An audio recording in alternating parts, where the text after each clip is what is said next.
Kultūra apēd stratēģiju brokastis. Coachings nav tāda modes lieta vai soft skills.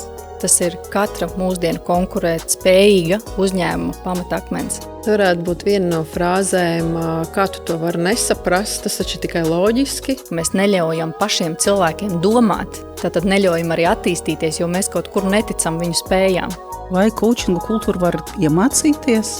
Coachinga kultūra nav terapija, tā ir vide, kura cilvēki vēlās strādāt.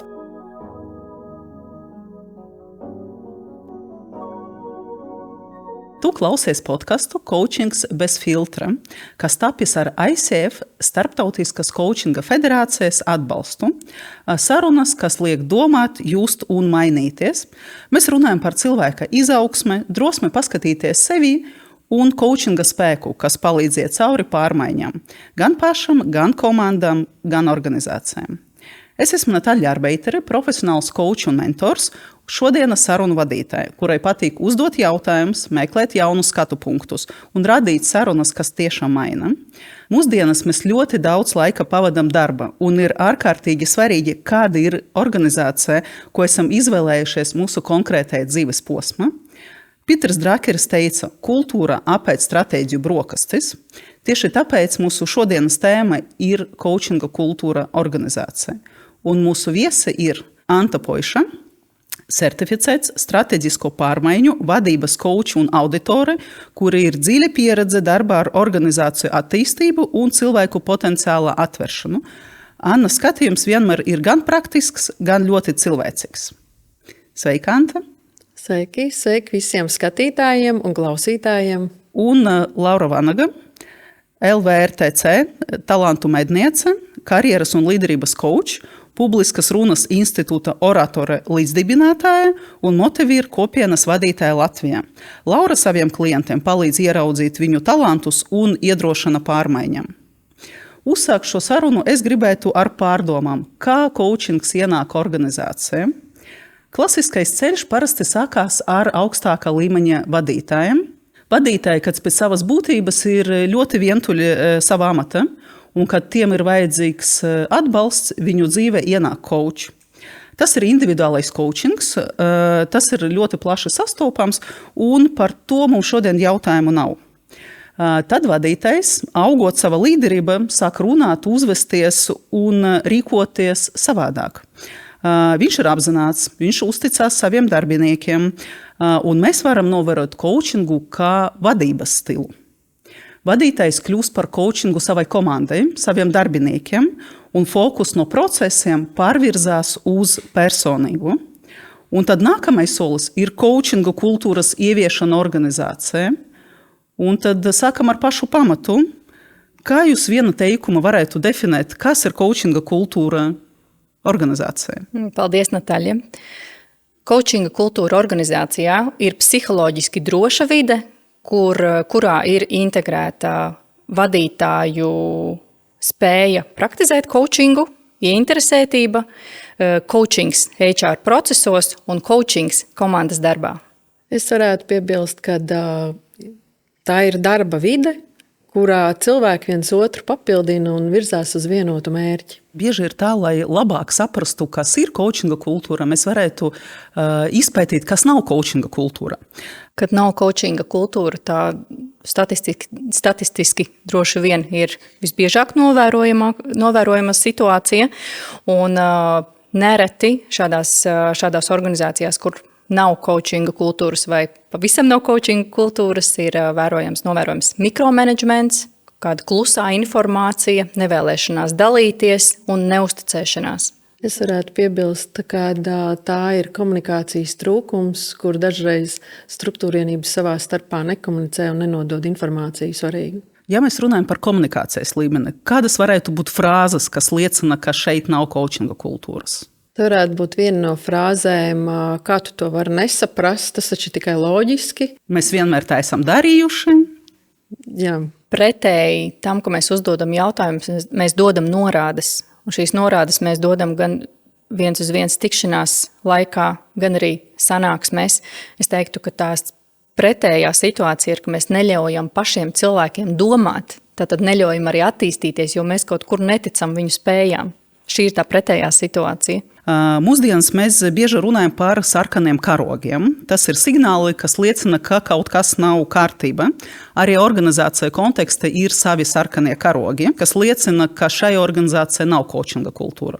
Es teiktu, ka organizācijā, kurā es strādāju, mums ir coachinga kultūra un droši vien, ka man ar to ir ļoti paveicies, bet tur, kur nav coachinga kultūra, tur lielā mērā, es teiktu, ka piemīt šis mikromanagements ir novērojams, ir bailes kļūdīties un potenciāli ir liela iespējamā kadru mainība. Es laikam no savas pieredzes 20 un plus gadu prakses esmu dzirdējis vairākas tādas frāzes, kas noteikti liecina par to, ka nav šī coachinga kultūra vidē. Vai arī komunikācija trūkst un netiek pateikt izdarītie darbi līdz galam, un otrs struktūra nemaz nezina, kad ir izdarīts vai ir izdarīts savādāk. Vai jūs šo sarkanos karogus redzējat arī savā organizācijā? Padalieties komentāros. Tad rodas jautājums, kas notiek tālāk, ja šie sarkanie karogi kļūst par ikdienu? Ļoti labs jautājums. Pētījuma gala dati norāda, ka tur, kur nav organizāciju kultūra attīstīta vai nav šīs coachinga sarunas attīstītas, darbinieku iesaiste ir līdz pat 40% zemāka. Un šeit man atkal jāsaka, ir paveicies, jo es teiktu, ka tas, ko tikko pajautāja, tās droši vien, ka jau ir sekas kādam priekšdarbam, kāpēc tas ir veidojies, bet pēc būtības tam tā nevajadzētu būt. Un ja tās ir sekas, tas nozīmē, ka tur ir jāsaprot dziļāk, plašāk, no kurienes tas ir veidojies un ko mēs ar to varam darīt, un vai mēs vispār ar to, ko varam darīt. Es gan ticu, ka mēs varam spērt kādu soli, tas noteikti ir sarunas, 1-pret-1 sarunas, jo tikai komunicējot mēs varam saprast šo lielo bildi, kāpēc ir tā, kā ir. Jā, es droši varētu piebilst arī to, ka visa lēmuma pieņemšana notiek daudz ilgāk un arī lēnāka mērķu sasniegšana. Un sliktais mikroklimats darbinieku vidū liek vairāk domāt darbiniekiem, kā meklēt jaunu darba vietu. Un kā jau Laura minēja, kad šī kadru mainība ir viens arī no rādītājiem, kad šī mikrovide ir slikta. Tas sekas izklausās nopietni priekš organizācijas dzīvības un rezultātu sasniegšanas. Ja vide kļūst toksiska, ja cilvēki klusē, ja sadarbība sabrūk šajā vākuma, kur nav sarunas, nav ieklausīšanas un nav atgriezniskas saites, iedzīvojas mobbings. Es zinu, mēs pirms kadra runājam, ka Anta ir ko teikt par šo tēmu.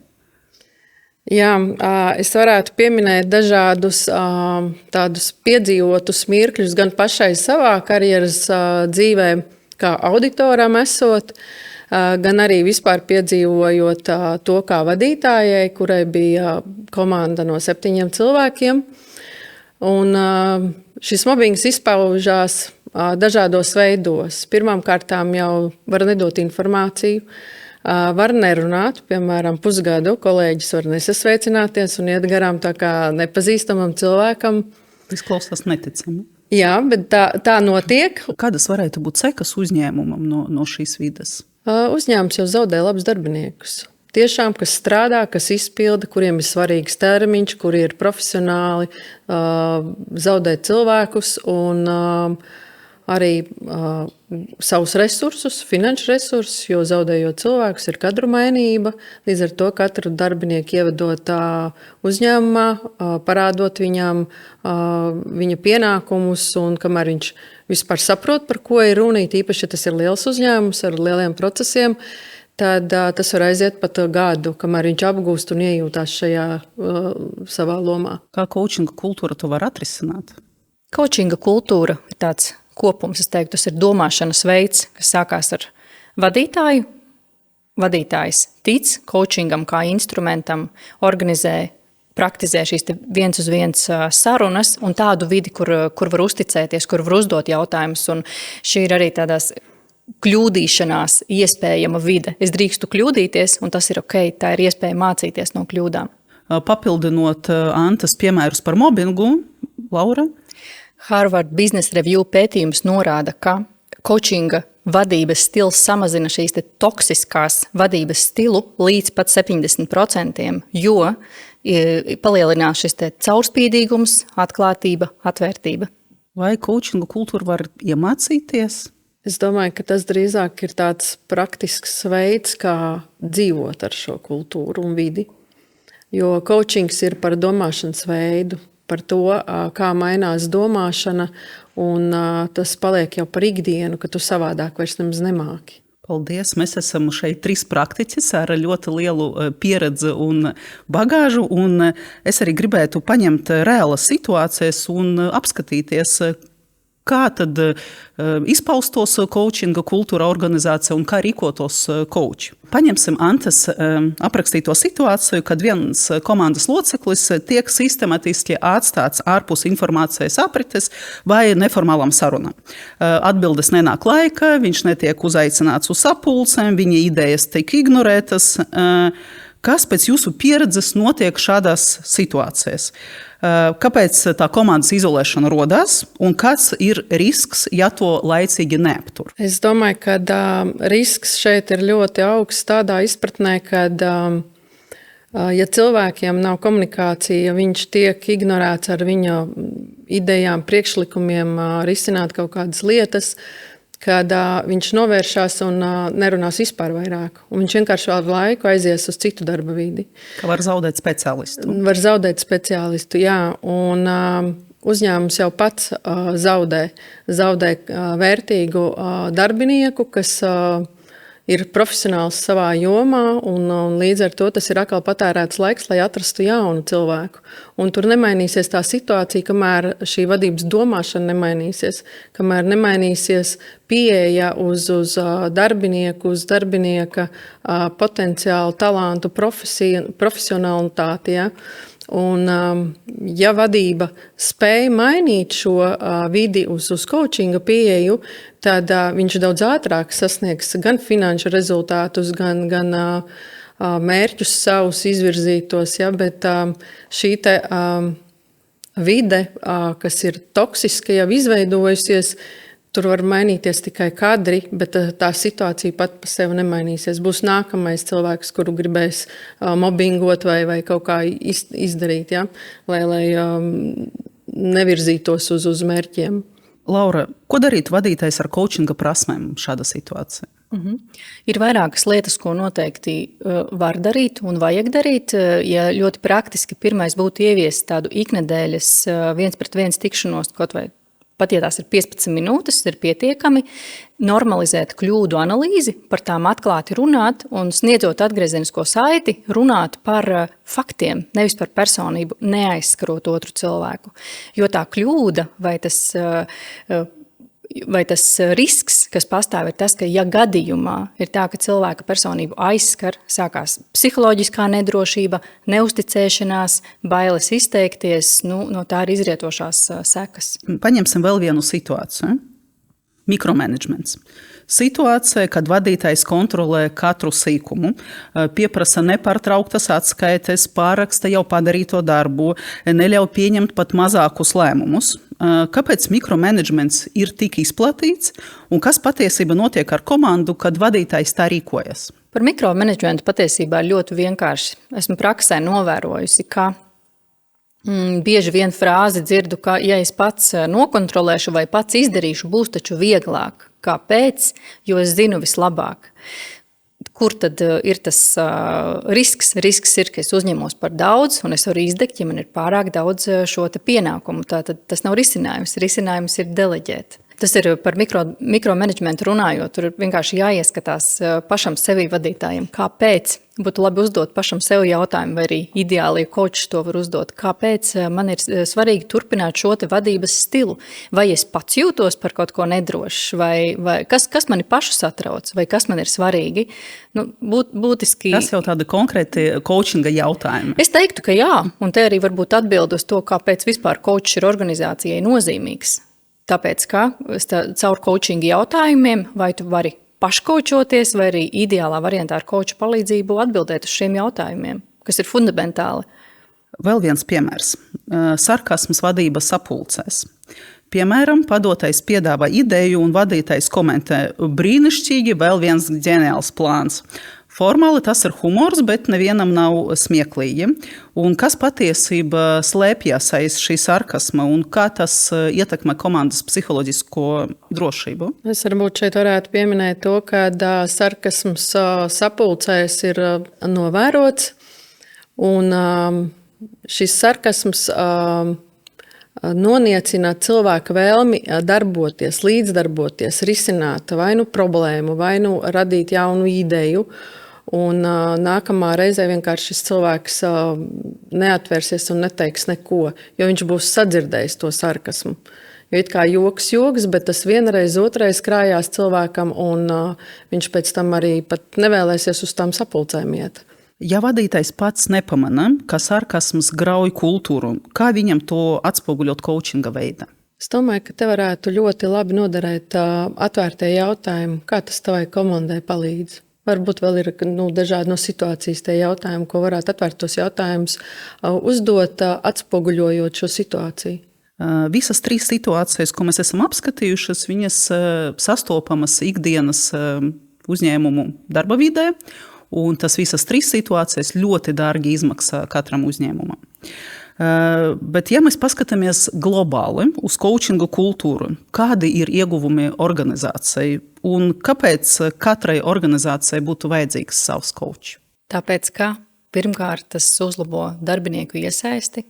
Ja es esmu iesaistīts, es gribēšu darīt vairāk, mana motivācija celsies, kas nozīmē, ka es gribēšu darīt vairāk šim uzņēmumam.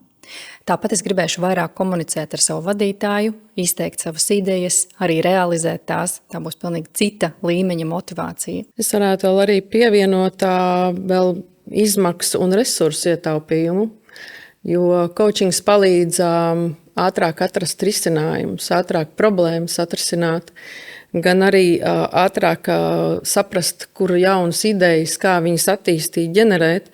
Un tas ietaupa laiku, tas ietaupa naudu, kas ir ļoti svarīgi uzņēmējiem, kad īsākā laikā var atrisināt problēmas, gan arī īsākā laikā var sasniegt mērķus. Un coachings ar savām metodēm un jautājumiem ļauj attīstīt šo ātrāko rezultātu. Un es varbūt nedaudz papildinot Antu, ko coachs palīdz. Coachs palīdz ieraudzīt šīs te aklās vai neredzamās zonas. Būtībā caur, kā Anta teica, caur 1-2 sarunām pietiek bieži vien ar vienu sarunu tikt ar tām galā, atrisināt. Un, manuprāt, tas skaistums coachingā ir tas, ka bieži vien darbinieki paliek uzņēmumā, tāpēc, ka paauditē savu situāciju. Varbūt tās ir emocijas, kad gribētos iet uz labāku vietu, kaut kur zāle ir zaļāka, bet nevienmēr tā ir patiesība. Un tad, kad paskatāmies uz šo esošo situāciju, kāda tā ir, vai tas ir vadības līmenī, vai tas ir darbinieka līmenī, paauditējot situāciju, bilde bieži vien ir cita. Ja jums vajadzētu mainīt darbu, un jūs vērtētu 2 uzņēmumus, un viena būtu iekšējais coach, ko jūs domātu par to organizāciju? Es noteikti domātu, tā gan ir progresīva un inovatīva pieeja uzņēmumam, ja viņi ir aicinājuši pievienoties coachu.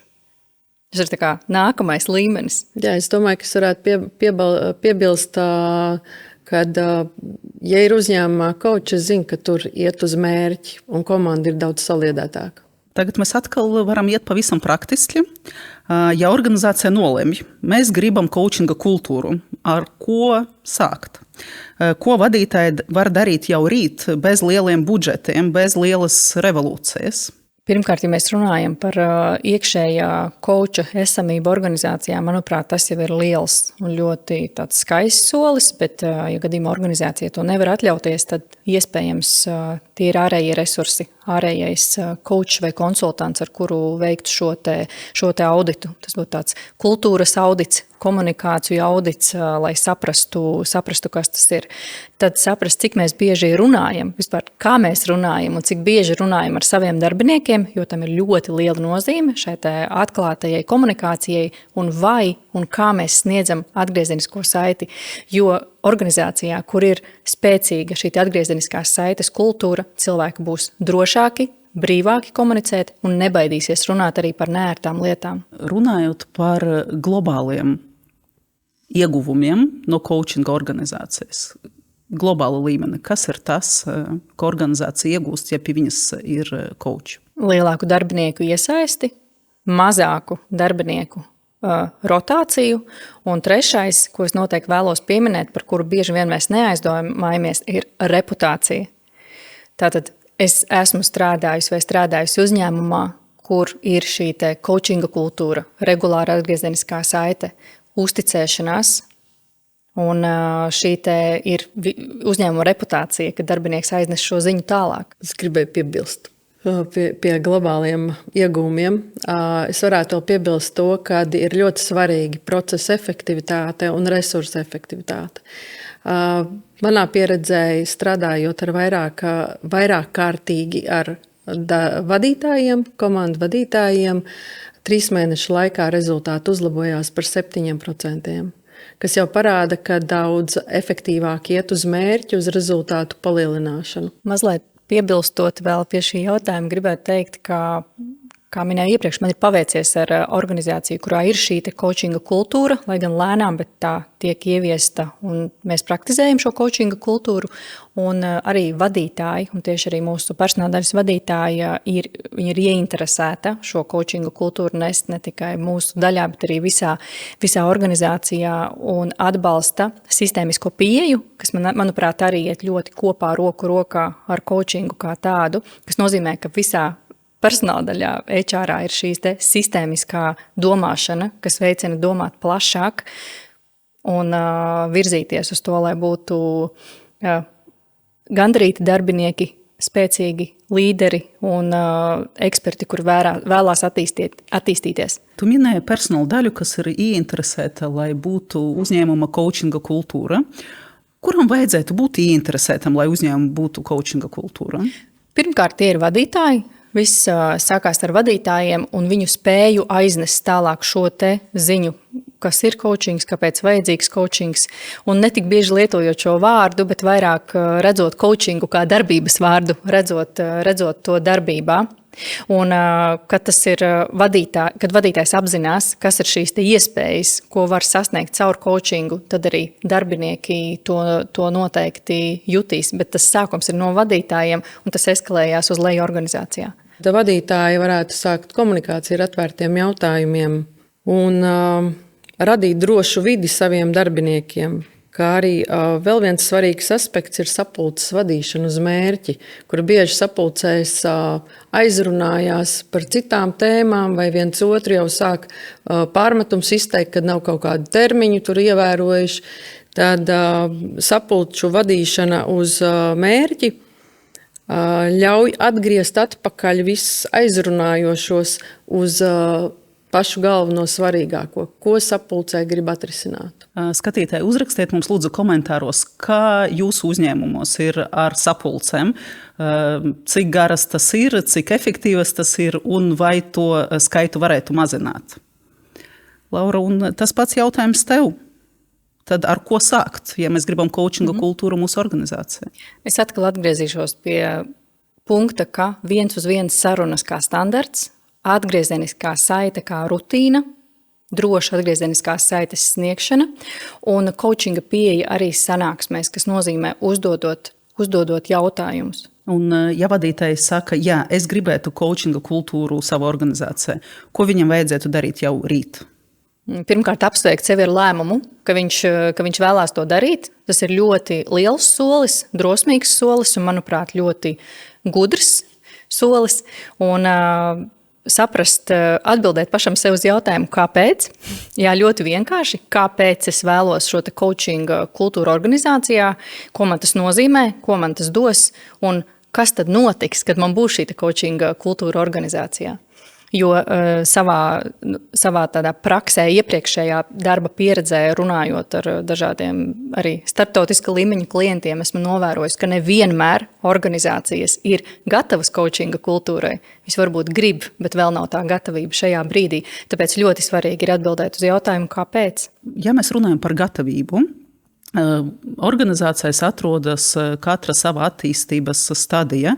Un kā tu vērtētu no lēmuma par to, kā mēs to gribam, līdz vadītājs varētu pateikt, jā, mums ir coachinga kultūra, un lai tas nebūtu tikai vārdi, bet tas tiešām būtu tā coachinga kultūra.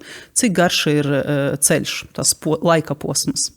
Lielā mērā tas ir par mērījumiem, jo ikgadējās aptaujas arī par to liecina, par darbinieku engagement, iesaistes pētījumi, apmierinātības pētījumi. Tur ir daudz labu kritēriju, ar kuriem, ja mēs mērām, protams, pārsvarā lielas organizācijas mēra darbinieku apmierinātību, iesaisti, un no tā arī var secināt, kā tad darbinieki jūtās, kāda ir tā temperatūra darbinieku pašsajūtai un vēlmei attīstīties un piederēt tieši konkrētajam uzņēmumam. Vēl tāds jautājums par organizācijas lielumu.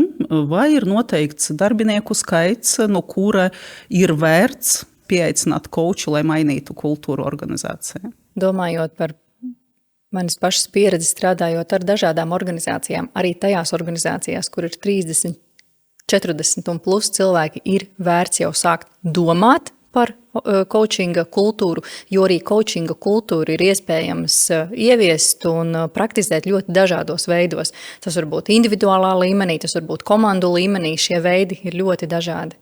Tāpat kā organizācijas ir ārkārtīgi atšķirīgas. Es domāju, ka varētu būt arī jau mazāks skaits 10 un 20, jo ir atkarīgs arī uzņēmuma mērķis, ko viņš grib sasniegt un cik ātrā laikā. Un šī coachinga pieeja ļaus jebkuram uzņēmumam augt, veidoties, attīstīties. Un vai tie ir 10 cilvēki vai tie ir 1000 cilvēki, tā ir atbilstoši uzreiz pretī struktūra, kā to organizēt. Mēs jau kuru epizodi runājam par coachingu. Par coachinga kultūru, par coachinga vadības stilu, par individuālo un grupas coachingu, par coachinga ietekmi uz dzīvi. Bet kas īsti ir coachings? Paldies, Natāļa. Ļoti labs jautājums.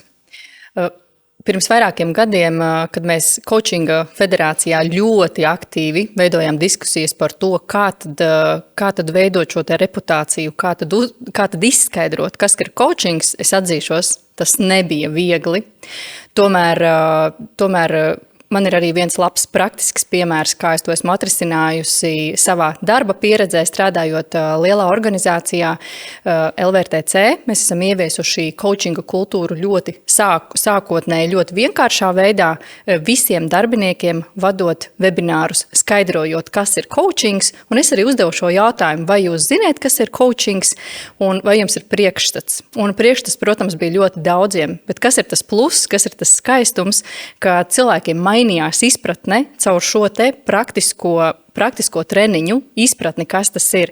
Atgriezeniskā saite, psiholoģiski drošas vides veidošana, atklātas sarunas, uzticēšanās un caur šiem te webināriem patiesībā šeit jau ir tā atbilde praksē. Un kas notiek tālāk, darbinieki nes šo te labo vārdu tālāk, jo saprot, ka tas strādā, piesakās uz individuālajām coachinga sesijām un saprot, ka tas viņiem palīdz. Viņi kļūst efektīvāki, autentiskāki līderi, spēcīgāki eksperti savā jomā un viennozīmīgi viņiem šis vārds jau ir ar labāku skanējumu. Vai es pareizi sadzirdēju, ka caur individuālo izpratni par coachingu veidojas arī coachinga vide un coachinga kultūra organizācijā? Absolūti, jo viennozīmīgi šis sākās no individuālā līmeņa, vai kā es saprotu, kas ir coachings, kas nav coachings un kā es ar to varu ikdienā strādāt. Bet pirmkārt, kā es varu sev palīdzēt pats caur coachinga jautājumiem. Piemēram, kas man ir svarīgi, kāds ir mans mērķis, kādi ir mani šķēršļi un kādi būs pirmie soļi. Tieši šis ir mūsu podkasta mērķis – palīdzēt cilvēkiem saprast, kas ir coachings, kāds viņš var būt un kā viņš var palīdzēt katram. Jā, es varētu piebilst to, ka coachings ir arī sava potenciāla un talantu atvēršana. Un vēl arī iepriekš minēja, ka komandā strādājot, tā ir viens otra papildināšana. Un vēl nedaudz papildinot Antu, es gribētu piebilst, ka coachings ir vienkārši fantastisks, lielisks instruments personāla atlasē. Jo uzdodot pareizos jautājumus, mēs viennozīmīgi varam piesaistīt talantus, spēcīgus profesionāļus un ļaut viņiem justies labi jaunajā organizācijā. Un tāpat coachings arī noder ļoti labi gan onboardinga fāzē, gan arī mentoringā jau apmācot jauno darbinieku. Tātad šīs ir dažādas fāzes, procesi, kuros jau coachings var būt ļoti veiksmīgs instruments. Tāpat arī attīstības sarunas, kur darbinieki saprot, ko tad attīstot, ko viņi var iegūt un kā tas var palīdzēt. Paldies! Paldies par šodienas sarunu. Mēs nedaudz ieskatījāmies coachinga kultūras definīcijām, kas notiek organizācijā, kura tā ir, un kas draud organizācijām, kur tās kultūras nav. Un vai ir kaut kas, ar ko es gribētu padalīties, bet es nepajautāju? Es teiktu, ka coachings nav tāda modes lieta vai soft skills. Tas ir katra mūsdienu konkurēt spējīga uzņēmuma pamatakmens. Un tas nākotnē pilnīgi noteikti būs arvien svarīgāk. Es gribētu pateikt, ka coachinga kultūra ļauj ātrāk atrisināt problēmas un īsākā ceļā sasniegt rezultātus. Tas ir dzīvesveids. Un mazliet paturpināt, tātad organizācijas ar tādu attīstītu coachinga kultūru ir veselīgākas, veiksmīgākas un pavisam noteikti atvērtākas. Paldies! Kā mēs šodien dzirdējām, coachinga kultūra nav terapija, tā ir vide, kura cilvēki vēlās strādāt. Sāciet ar maziem soļiem un tie veido lielas pārmaiņas. Paldies, ka klausēties! Tas bija coachings bez filtra un tiekamies nākamā epizode.